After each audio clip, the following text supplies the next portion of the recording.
ऊपर fire fighting equipment और support facilities को एक्सट्रीम कंडीशन में पहुंचाना है। एनेक्जर एफ में एट्रियम स्पेसिफिक प्रोविजंस हैं। सबसे पहले ये जानते हैं कि एट्रियम क्या है। ये बिल्डिंग के अंदर का एक आर्किटेक्चरल फीचर है जो 2 या 2 से ज्यादा फ्लोर ओपनिंग्स के मिलने से बनता है और टॉप पर कवर्ड रहता है। एनबीसी ने बिल्डिंग में टाइप ऑफ कंस्ट्रक्शन के हिसाब से एट्रियम को रेस्ट्रिक्ट किया है। एट्रियम सिर्फ टाइप 1 एंड टाइप 2 कंस्ट्रक्शन वाली बिल्डिंग्स में परमिटेड है। स्मोक डिटेक्टर्स एट्रियम में खुलने वाले हर फ्लोर के अंडर साइड में होना चाहिए। स्मोक डिटेक्टर्स एट्रियम सीलिंग में भी लगे होने चाहिए, लेकिन यहाँ आपको एक बात का ध्यान रखना है कि spot type smoke detectors 10 metre height के ऊपर नहीं लग सकते। अगर हम फ्लोर की हाइट अप्रॉक्स 3 मीटर मान लें, तो इस सैंपल केस में एट्रियम सीलिंग की हाइट 18 मीटर से ज्यादा होगी। इसलिए स्पॉट टाइप स्मोक डिटेक्टर यहाँ इंस्टॉल्ड नहीं हो सकते हैं। ऐसी कंडीशन में एट्रियम स्पेस में हाइट ऑफ सीलिंग और स्मोक स्ट्रैटिफिकेशन जैसे फैक्टर्स को कंसीडर करके बीम टाइप और एस्पिरेटिंग टाइप स्मोक डिटेक्टर्स को यूज करना चाहिए। एट्रियम में लगे ग्लास को कवर करने के लिए स्प्रिंकलर्स को इंस्टॉल करना चाहिए। इसके साथ साथ टेनेंट और अदर एरियाज जो एग्जिट एक्सेस कॉरिडोर से बिल्कुल सटे हों, उनको भी प्रोटेक्ट करने के लिए स्प्रिंकलर्स को इंस्टॉल करना चाहिए। स्प्रिंकलर्स को ग्लास से 450 mm टू 600 mm के डिस्टेंस पर होना चाहिए ताकि ग्लास की कूलिंग हो सके और एट्रियम की तरफ फायर एंड स्मोक को जाने से रोक सकें। क्या एट्रियम सीलिंग के लिए भी स्प्रिंकलर्स की जरूरत होगी? इसका जवाब सीलिंग हाइट पर डिपेंड करता है। अगर एट्रियम सीलिंग की हाइट 17 मीटर से ज्यादा है तो सीलिंग के लिए स्प्रिंकलर्स की जरूरत नहीं है।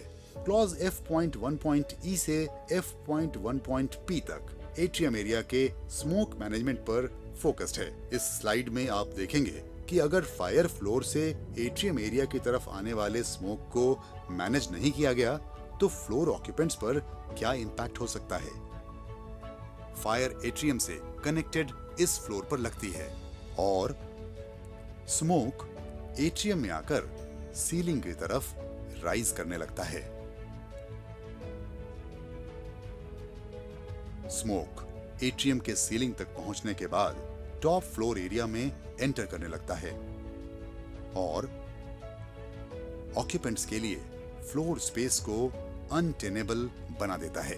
अनटेनेबल कंडीशंस को अवॉइड करने और स्मोक स्प्रेड को कंट्रोल करने के लिए एनेक्जर एफ में प्रोविजंस दिए हुए हैं। इस सेटअप में smoke exhaust fan terrace level पर दिए जाते हैं और ये फैंस 250 डिग्री सेंटीग्रेड पर 120 मिनट्स तक काम करने के लिए फायर रेटेड होते हैं। इनके फंक्शन को समझने के लिए एक बार फिर से फायर सिनेरियो का एग्जाम्पल लेते हैं।